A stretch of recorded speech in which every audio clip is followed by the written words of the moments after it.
The International Association for Near-Death Studies presents NDE Radio, a weekly exploration of near-death experiences and similar encounters with the other side. Now, here's your host, Lee Witting. Welcome to NDE Radio, brought to you by IANDS, the International Association for Near-Death Studies. I'm your host, Lee Witting. Our guest today, Kelly DiGiocomo, RN, is a registered nurse with a doctorate in nursing and has practiced and or taught nursing for more than 30 years. She currently manages a hospital cardiac care unit in Northern California. Kelly had a near-death experience when she was only 2 years old. She describes herself as a practicing Christian, wife and mom to 2 grown kids, and grandma of 4. And Kelly writes, I became interested in researching NDEs after many years of analyzing my own NDE at age 2 and a visit at age 10 by an angel, and also because of what I have witnessed as a nurse and the many stories of NDEs that my patients have told me. Kelly, welcome to NDE Radio. Thank you for having me. Oh, it's a real pleasure. It's always good to talk to someone who has worked in the medical field and has heard NDE stories themselves. That's a lot of my background in NDEs came from that. Kelly, what happened to you when you were 2 years old? Well, it took me about 56 years to figure it all out. But when I was a baby, my mom told me that I was very, very sick. I had hepatitis. They didn't know how I contracted hepatitis. But because of being so sick with that, my liver started to fail. And the doctors told my parents, there's nothing we can do for her. You need to take her home and make her comfortable because she's going to die. So my mother, a practicing Catholic at the time, contacted the Carmelite nuns and asked them to pray.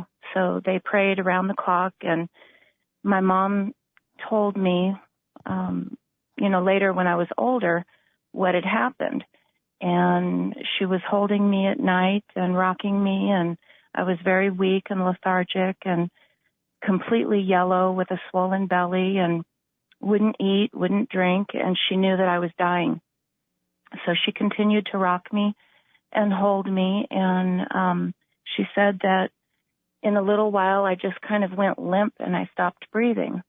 And out of her grief, she just shook me and she cried out to God for God not to take me.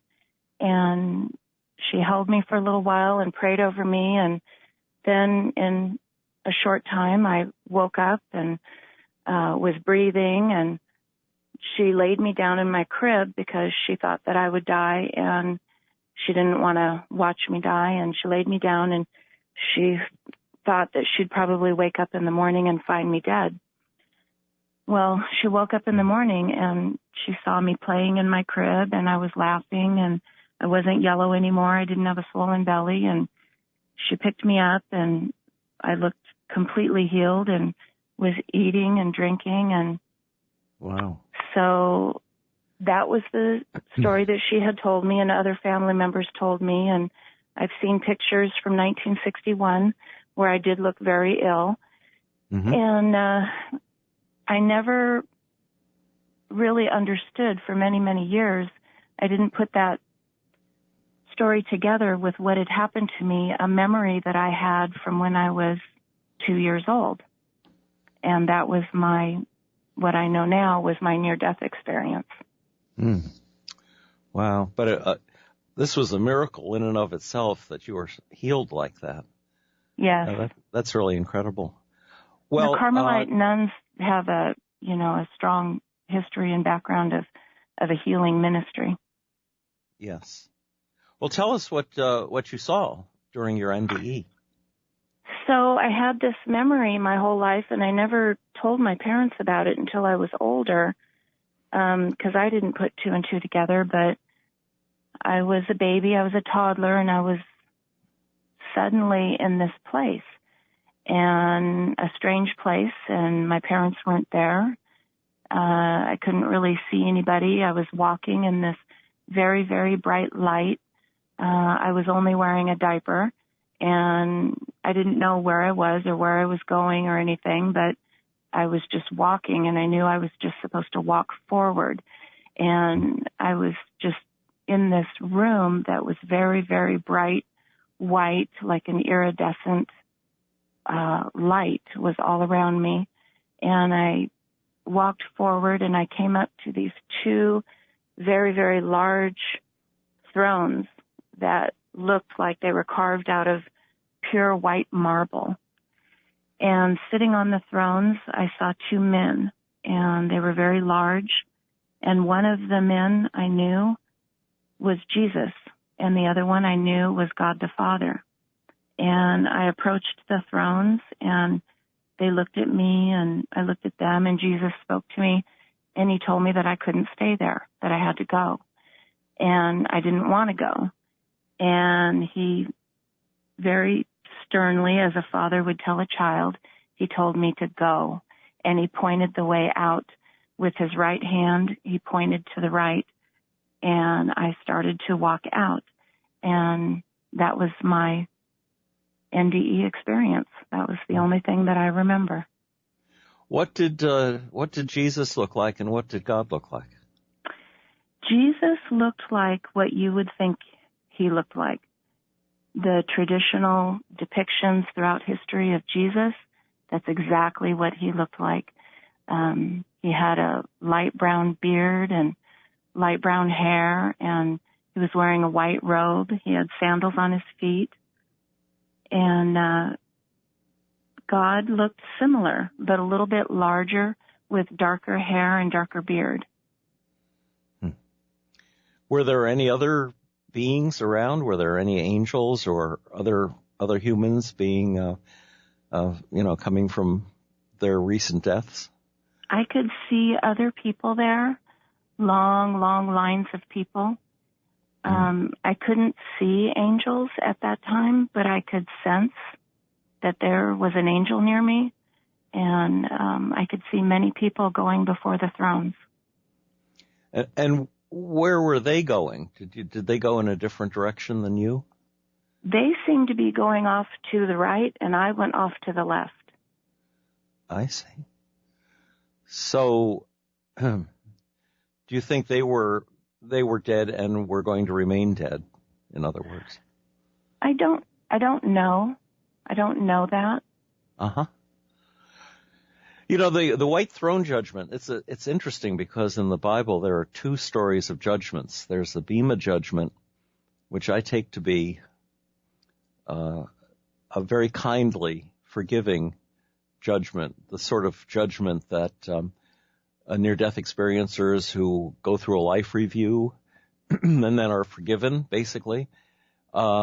It's sort of Jesus' judgment of us. And then there's the white throne judgment described in the Bible where the goats and the sheep are separated, and the people that did good things in their lives are rewarded, and the ones that did not do good things in their lives or did bad things in their lives are punished, the sheep and the goats.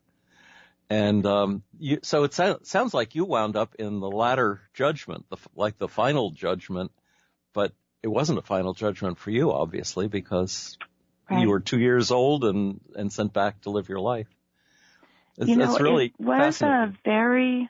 A lot of people, when they describe their near-death experiences, they describe, feeling immense love and joy and happiness. And I was in a place that was very solemn. It wasn't scary, but it was serious and solemn. And Jesus was serious, and he was solemn. And I definitely was not supposed to be there. Mm-hmm. And perhaps he was being serious and solemn for your mother's benefit, because she was the one who'd put in this hugely dynamic request through the nuns for you to go on living. Right, and she was praying over me, and I believe he heard her prayers. And so it wasn't, it's up to you. It was a real command on his part that you should return. Yes. So how did you, a 2-year-old, it's unusual for 2-year-olds to retain memories. Of course, this was an astounding memory, so it's it's not surprising. But did you dream this at all as you were growing up? No. How do you remember it? I don't have any other memories at that age except for this. My other earliest earthly memories started about age 4. I think that sounds very normal. But this is profound and maybe more than your brain's capacity. It's more like a soul memory. Yeah, I couldn't process it for many, many, many, many years until I was much older, adult, and read the Bible and put 2 and 2 together of where I was and what happened to me. I couldn't even tell my parents when I was little about this because I couldn't describe it. I couldn't process it. And I also thought nobody would believe me. When did you finally tell your parents or other people about it? Oh, gosh, I talked to my mother about it probably when I was in my maybe mid-30s. Wow. And that's when she gave me more details, too, about what happened when I was sick. Mm-hmm. Did she accept your story as being real? Oh, yes. Yes, she had no problem believing that or understanding it. Well, that makes such a difference when people believe you when you tell them about an NDE. Right, especially at age 2. I've only heard of one other person in all the years I've been researching NDEs that I've talked to who had an NDE at such a young age. It's pretty rare to be able to remember that, I think. It is. PMH Atwater has worked with children. I think most of them are older than 2. And I interviewed a man who died during childbirth. Oh. And had memories. But now, at age 10, you said that you saw an angel. Tell us about that. Yes, this was a very profound experience, and I'm not sure why I had this experience. The only thing I can think of is that it was meant to build my faith. I was alone in my bedroom in the middle of the day. I was just 10 years old, and I was coloring in a coloring book. I was sitting on my bed coloring in a coloring book, and I was facing the doorway to my bedroom, which was open. And the only person that was home at the time was my mother, and she was in the kitchen cooking. And I just suddenly looked up, and in the doorway to my bedroom was an angel. And he was about maybe 8 feet tall or more, wearing a long white robe with a gold belt.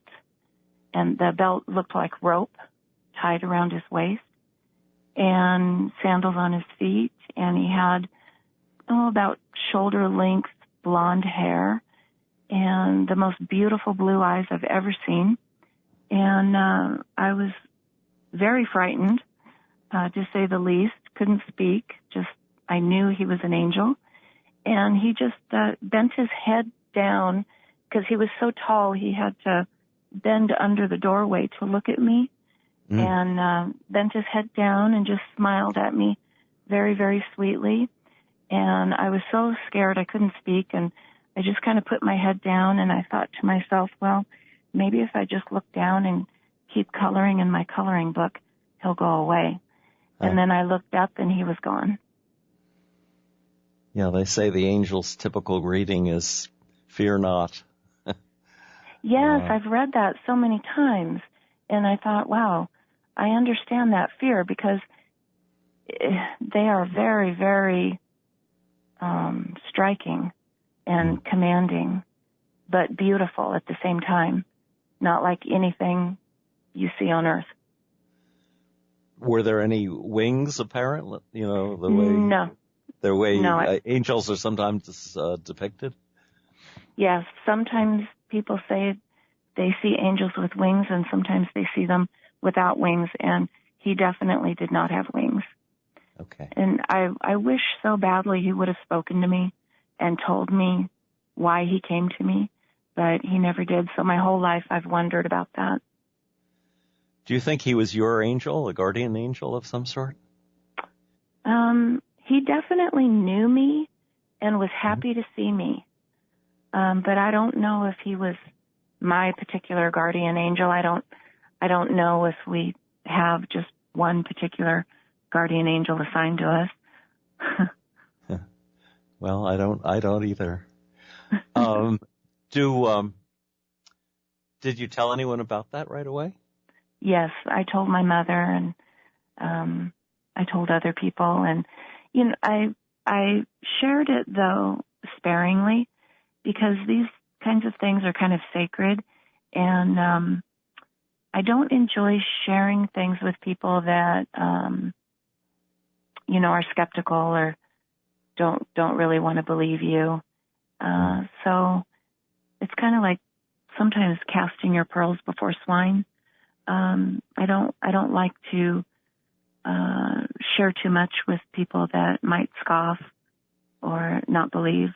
But sure. as I get older, I'm getting more brave about that. Well, here you are talking to quite a large audience on NDE radio. So I know I'm not used to that. I haven't written a book. I don't plan to write a book. I would like to share my stories with people that are interested. Mm-hmm. Now, do you think you've had a huge, extensive career in nursing. Do you think that these experiences have led you into nursing? Probably. I believe that I came away from my NDE with some gifts. The number one gift that I've always had is a strong gift of being an empath. And so, of course, that leads you into a caring profession and wanting to care for people. And I also have a really strong gift of discernment. And how does that work? Well, it really serves me well. I can discern people's feelings and their intentions. And I manage a large nursing unit, and I hire a lot of people, and I'm able to discern very quickly within a few minutes of meeting someone what they're all about. Well, that's actually a very valuable trait. If you are strongly empathetic, it can get you into a lot of trouble if you can't discern who you're being empathetic with until you're drawn in too far. So yeah, you're absolutely correct. That's an excellent combination of gifts to have been given. Tell me how you've dealt with people in your medical training or in your medical profession who've told you about their NDEs. And do you invite that? I mean, if someone has coded, do you ask them about it? Oh, yes. I mean, I'm so excited to hear people's stories. The very first one that I had ever heard was actually early in my career. I was with a woman who was blind from birth, and she was an elderly woman, and she was dying. And as she was dying, she told me she could see streets of gold, and she could see angels, and she could hear beautiful singing and music. And she asked me, what this was, and I said, that's heaven. And she said, should I go there? And I said, yes. And I thought it was interesting that she was blind from birth, but yet she could see everything where she was going.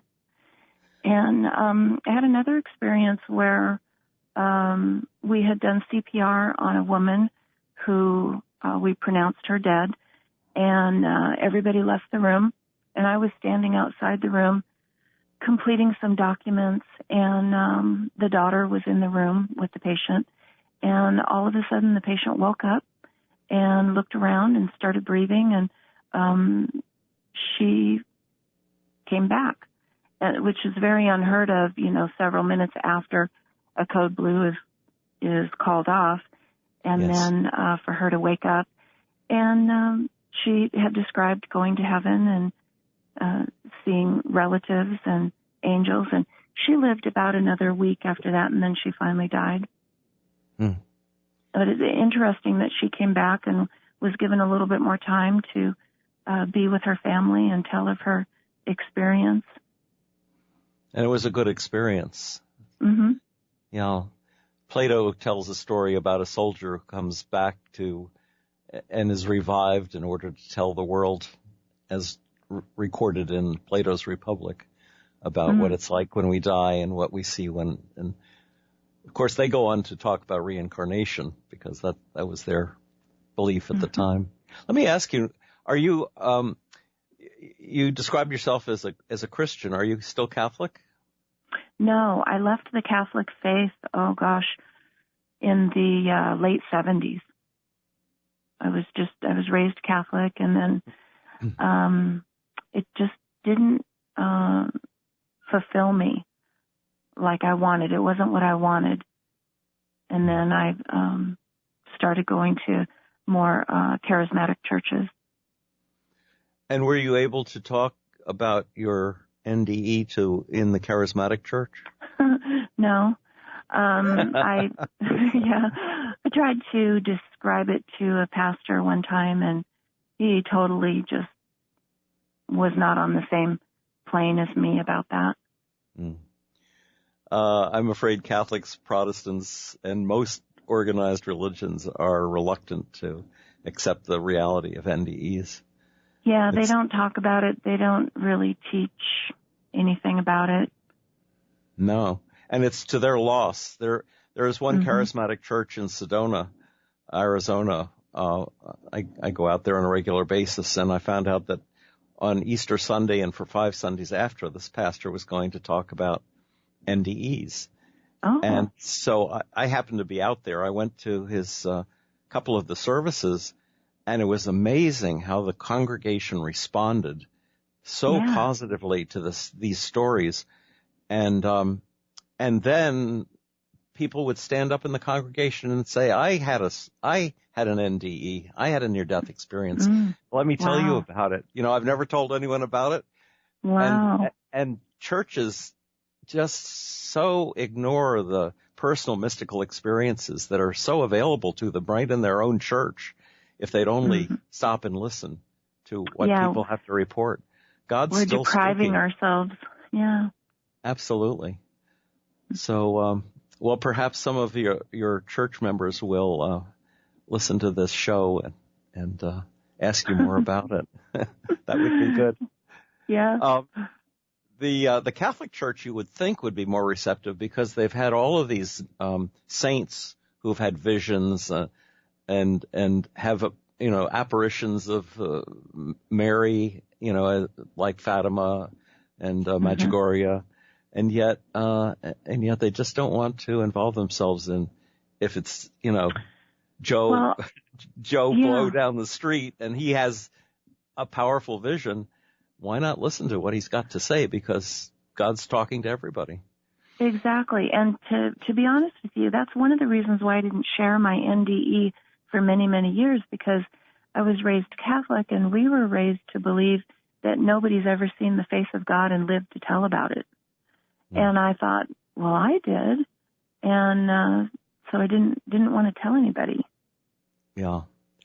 Well, for a Christian, the face of God is Jesus' face, and as you described it, it sounds like they look pretty similar in your particular NDE.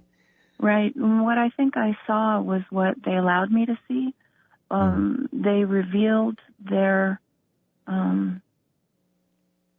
identities to me, and I believe in the Father and the Son and the Holy Spirit. I believe in the Holy Trinity. And I believe that Jesus is God. But they showed me they're two separate beings at that time. I didn't see the Holy Spirit. But that's what I saw. Well, maybe you saw it manifested as an angel when later on. Maybe. The Holy Spirit is this gift that is continually raining down on us. And it's always present if we just open our hearts to it. It's there. It's the gift that Jesus brought into the world for us, made available to us all. And it's such a powerful thing. And other religions have other interpretations of it, but I do believe it's there for everybody. Eastern mystics might talk about chi energy, for instance, that electrical flow that they feel in their bodies when they meditate on it, or the Buddhists do. But that's as far as I'm concerned, that's Holy Spirit from God. Mm-hmm. It's so amazing. Do you have any more stories of people you've talked to in your hospital work about NDEs?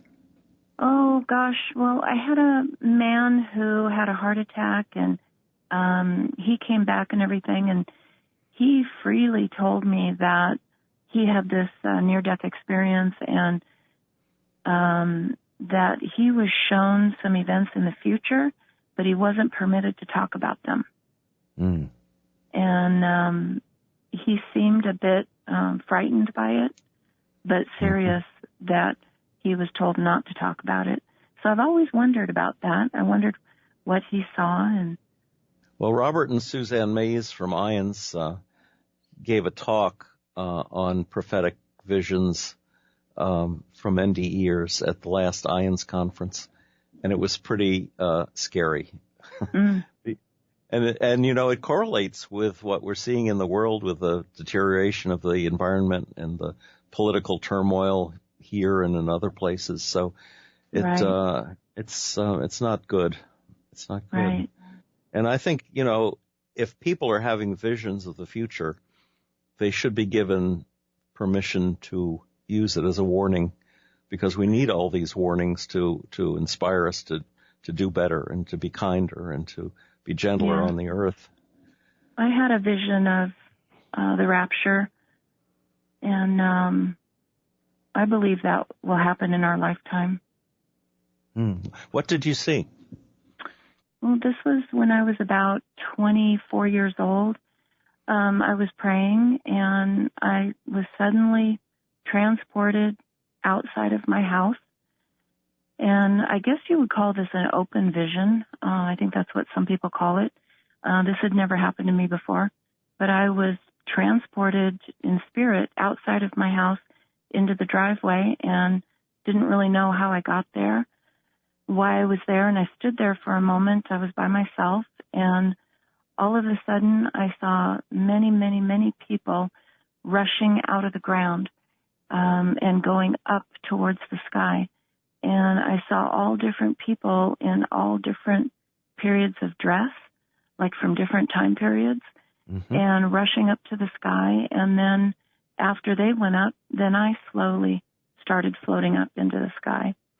And at that time, I was a very young Christian, and I don't remember in my Catholic faith growing up them talking about the second coming or the rapture or anything like that. And I hadn't read a lot in the Bible about it, and so this vision and everything was a mystery to me until I read in the Bible about what will happen.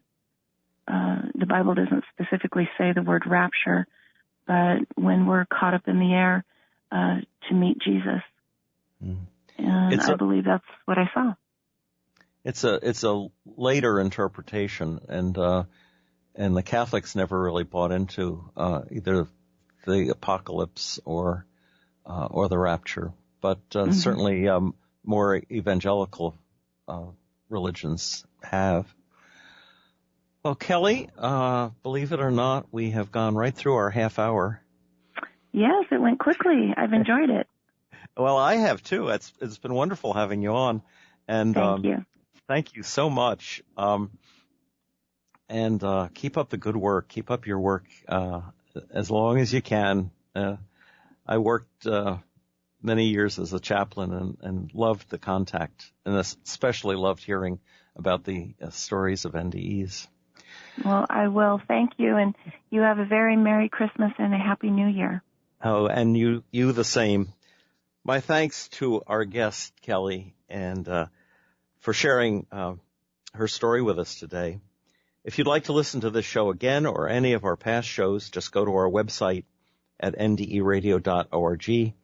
For information on IANDS, check out their website at IANDS.org.